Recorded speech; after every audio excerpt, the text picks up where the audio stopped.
नमस्ते दोस्तों, हाय, राधे राधे। कैसे हैं आप सब? होप करती हूँ आप सब बहुत अच्छे होंगे। और मेरा नाम है रिंकी सिंह और मेरा 28 अगस्त 2025 की सेकंड शिफ्ट में पटना में मेरा बिहार डीएलएड का एग्ज़ाम था। मैंने फर्स्ट टाइम दिया था और ऐसा नहीं कि मैं इससे पहले एग्ज़ाम नहीं दिया, पर मैंने बिहार डीएलएड का फर्स्ट टाइम एग्ज़ाम दिया था।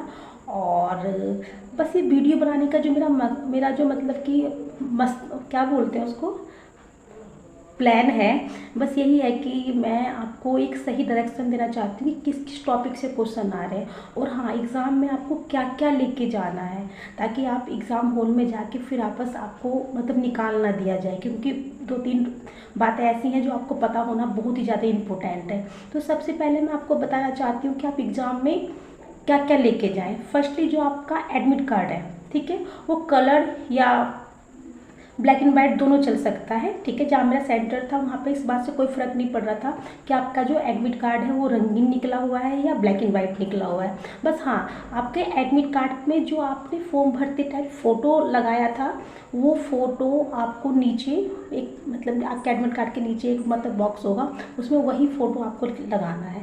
ये कंपलसरी है। और हाँ, एडमिट कार्ड की 2 फोटोकॉपी कराएं। एक फ़ोटोकॉपी जो आप अपने साथ एडमिट कार्ड अपने अपने एग्ज़ाम हॉल में लेके जाएंगे, वो आपके जो एडमिट कार्ड है वो जमा हो जाएगा, वो आपको मिलेगा नहीं। इसलिए आपके पास एक एडमिट कार्ड की फ़ोटोकॉपी होना बहुत ही ज़्यादा ज़रूरी है।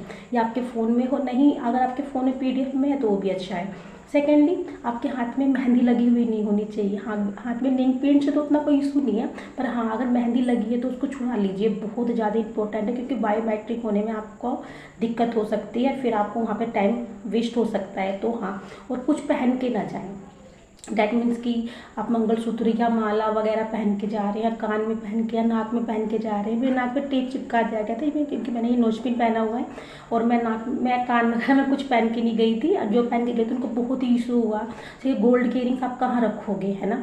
तो इसीलिए आप लोग प्लीज़ करके कान वगैरह में कुछ पहन के ना जाए। जिनकी शादी हुआ है, हमारे में तो मंगलसूत्र अलाउ था कि जिसकी शादी था, वो शादी हो रही है, वो मंगलसूत्र पहन के जा सकते हैं। ऐसा भी हो सकता है किसी के सेंटर में अलाउड भी ना हो, तो प्लीज़ आप लोग ये सब चीज़ पहनकर ना ही जाए, सिंपल जाए, ठीक है। और ये धागा वागा भी नहीं चलने दिया, धागा वागा सब निकलवा वगैरह दिया था।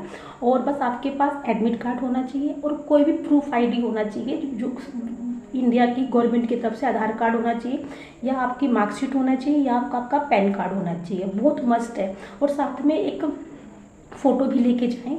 मैं एक फ़ोटो लेके गई थी, फ़ोटो भी कंपल्सरी है। और होता कुछ नहीं, आप लेके ही आएंगे, फिर भी आप जब एग्ज़ाम हॉल में जाएं तो एक अपने एडमिट कार्ड पे अपना फ़ोटो चिपकाएं। वही जो आपने फॉर्म भरते टाइम आपने चिपकाया था, वही फ़ोटो चिपकाएं। एक फ़ोटो साथ में लेके जाएं। अब दो कोई भी वैलिड आईडी होनी चाहिए आपके पास, और कोई भी मतलब कि एक्स्ट्रा सामान। और हाँ, बालों में क्लेचर नहीं लगाना है। क्लेचर समझते हैं ना, चुट्टा जो बोलते हैं हम लोग, वो लगा के नहीं, सिंपल रबड़ बैंड लगा के जाना है, क्योंकि खुलवा दिया जाएगा आपका, ठीक है। इसीलिए थोड़ा सा ध्यान रखें, इन सब बातों का बहुत ध्यान रखें। पहला, एडमिट कार्ड में फ़ोटो ही चिपकाएं जो फ़ोटो आपने फॉर्म भरते टाइम चिपकाया था। सेकेंड, आपके हाथों में मेहंदी लगी हुई नहीं होनी चाहिए। थर्ड, आप गले में माला, कान में टॉप्स वगैरह पहन के ना जाए, सब निकलवा दिया जाएगा, ठीक है। कोई धागा वागा बांध के ना जाएं, ठीक है। और कोई भी 2 प्रूफ आईडी आपके पास एडमिट कार्ड के साथ होना चाहिए, तभी आपकी एंट्री हो सकती है बिहार डीएलएड एग्ज़ाम में। ये तो आप अगर ये सब भी नहीं है तो आप प्लीज़ उस सबको करके, अगर आपका कल एग्ज़ाम है तो प्लीज़ आप कोशिश करें कि ये सब चीज़ें आप, अगर मेहंदी भी लगे तो उसको छुड़ा लें कैसे भी करके, ठीक है, क्योंकि बहुत ज़्यादा ज़रूरी है ना। और जितना हो सके सिंपल जाए, है ना। ये नहीं कि सब बहुत साड़ी पहन ली, या मतलब कि साड़ी पहनना मना, सिंपल साड़ी पहन के जाएं। और क्योंकि वहाँ मतलब कि सेंटर के अंदर भी आप बैठेंगे, बहुत देर आपको बैठना होता है, बायोमेट्रिक का वेट करना पड़ता है, उसकी लाइन में लगना पड़ता है, तो आपको कंफर्ट कपड़े पहनना बहुत ज़्यादा ज़रूरी है, ठीक है। ये नहीं कि टाइट जीन्स पहन लें आप, ऐसा नहीं, सिंपल कपड़े पहन के जाएँ। जिनकी शादी हुई है वो सिंपल सा सूट वेयर करके जाए, ज़्यादा अच्छा रहेगा उनके लिए, कम्फर्ट रहेगा, ठीक है। अब बात करते हैं कि हमारे एग्ज़ाम में किस किस टॉपिक से क्वेश्चन पूछे जा रहे हैं। सबसे पहले मैं आपको बताऊंगी मैथ में, कि मैथ में आप लोग क्या पढ़ें। जैसे मेरे एग्ज़ाम में ना, मेरे एग्ज़ाम में मैंने तैयारी किया हुआ है। मैं एग्ज़ाम से निकली थी ना, तो मैं ट्रेन में बैठ के ये सब लिख रही थी। मेरे पास रजिस्टर था एक, तो मैं याद करके लिख रही थी। उनका जाऊँगी तो जितने मेरे मतलब बहन भाई हैं उनको मैं बताऊँगी कि हाँ ये मतलब कि एग्ज़ाम में आ रहा है। तो फर्स्टली जो मैथ में आ रहा है फ्रेंड्स, वो आ रहा है एलसीएम एचसीएफ से क्वेश्चन। मेरे में 2 एक क्वेश्चन था, ठीक है। प्रॉफिट एंड लॉस से सिंपल क्वेश्चन पूछे जा रहे हैं। अगर आपने पिछले 1 साल तैयारी की है तो आपको प्रॉफिट एंड लॉस का क्वेश्चन सोल्व कर लोगे, ठीक है। कोस थीटा साइन थीटा से क्वेश्चन था, ठीक है। ज्योमेट्री से क्वेश्चन था, और हाँ मध्य बहुलक और माध्य से 4 क्वेश्चन थे। और मध्य बहुलक और माध्य का जो मतलब कि फॉर्मूला होता है ना, वो भी आपको याद होना चाहिए, ठीक है। बहुलक इक्वल टू 3 माध्यिका -2 मध्य, है ना। ये वजह फॉर्मूला पे क्वेश्चन आया था, ठीक है। सर्कल से एक क्वेश्चन था, ठीक है। और नंबर सिस्टम से क्वेश्चन था, 2 क्वेश्चन था। और सिंपल जो होते हैं ना, मतलब ऐड करने वाला जो होता है पॉइंट वाला, वो भी था मेरे में 1 क्वेश्चन, ठीक है। और सिंप्लीफाई करने के लिए वर्ग वाला क्वेश्चन आ रहा था, ठीक है। ये सब क्वेश्चन था मैथ का, ठीक है। अब मैं सबसे पहले बताऊंगी रीजनिंग के बारे में कि रीजनिंग के केवल 10 नंबर का था।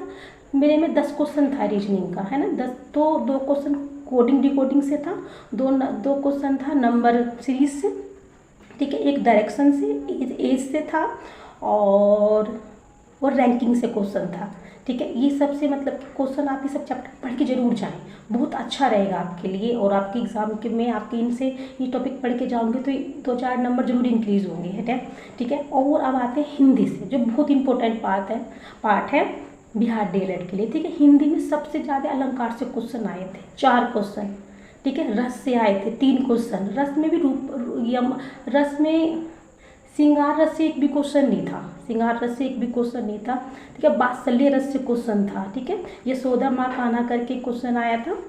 और एक था पदवंश से क्वेश्चन था, 2 क्वेश्चन पदवंश से था। और एक में संज्ञा सर्वनाम पूछा गया था, एक में संज्ञा एक में सर्वनाम पूछा गया था। 2 क्वेश्चन छंद से था और 1 क्वेश्चन रचनाएं से था। रचनाएं मुझे क्वेश्चन याद नहीं है, बस मैं आपको बता सकती हूँ कि किस किस टॉपिक से क्वेश्चन आया था, इतना याद नहीं रहता है, ठीक है। और अब आते हैं हमारा इंग्लिश पे।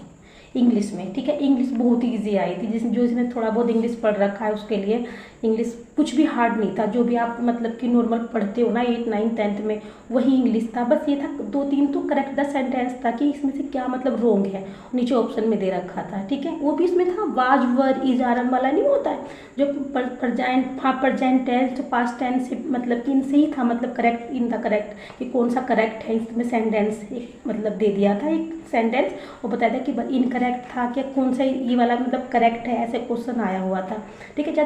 ज़्यादा आया था आर वाज वेयर से और हैव से, बस, ठीक है। फिलअप था 2, ठीक है। और मुहावरे थे, इडियम्स को बोलते हैं, मुहावरे से 2 क्वेश्चन था, बस यही क्वेश्चंस थे। बहुत अच्छे क्वेश्चंस थे इंग्लिश के, मुझे क्वेश्चन बड़े अच्छे लगे, इंग्लिश के बढ़िया क्वेश्चन थे, ठीक है। अब आते हैं मेन पार्ट जो है हम लोग का जीके का। सबसे पहले मैं साइंस का बताती हूँ। साइंस के 10 क्वेश्चन थे, विटामिन से 2 क्वेश्चन थे फ्रेंड्स, विटामिन पढ़ के जरूर जाइएगा। आवर्त सारणी से क्वेश्चन था, ठीक है। और ये था अभिक्रिया से था कि बताओ, ये बताओ पोटेशियम ज़्यादा मतलब कि अभिक्रियाशील है या सोडियम ज़्यादा विक्रियाशील है, ये करके ऐसा क्वेश्चन सीरीज बना हुआ था। बोरोन वगैरह दे रखा था, ऐसे मतलब करके क्वेश्चन था। राइबोसोम से था, है ना। तो डीएनए पढ़ के जाना बहुत ज़रूरी है, ठीक है। बिहार से दो क्वेश्चन थे, बस ज़्यादा नहीं।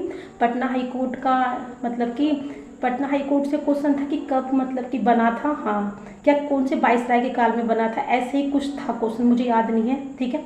और वो जो मतलब कि करंट में आप जो करंट में नियुक्ति पढ़ के जाएं, एक से था कि मतलब कि किस देश के प्रधानमंत्री हैं, ऐसा करके क्वेश्चन था, नियुक्ति से था। और युद्ध अभ्यास भी पढ़ के जाए कि किस स्थान पर हो रहा है, किससे हो रहा है, ये वाला बस।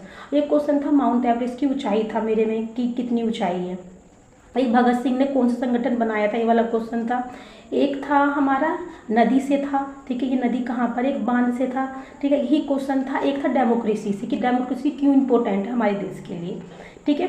और बस इतने ही क्वेश्चन थे, इतने ही क्वेश्चन मुझे याद हैं जो मैंने मतलब राइट डाउन किए थे। और ये देख सकते हैं पर्चा आप मैं बना के लेकर आई थी कि मैं आप लोग की थोड़ी सी हेल्प कर पाऊँ। और बस यही सब टॉपिक आप पढ़ के जरूर जाना, क्योंकि आप ये टॉपिक पढ़ के जाओगे तो मतलब आपकी परीक्षा में बहुत आपको मतलब इस वीडियो से हेल्प मिलेगी। या किसी का भी मतलब कि डीएलएड का एग्जाम है तो ये वीडियो आप शेयर कर देना ताकि उनको हेल्प मिल सके, ठीक है।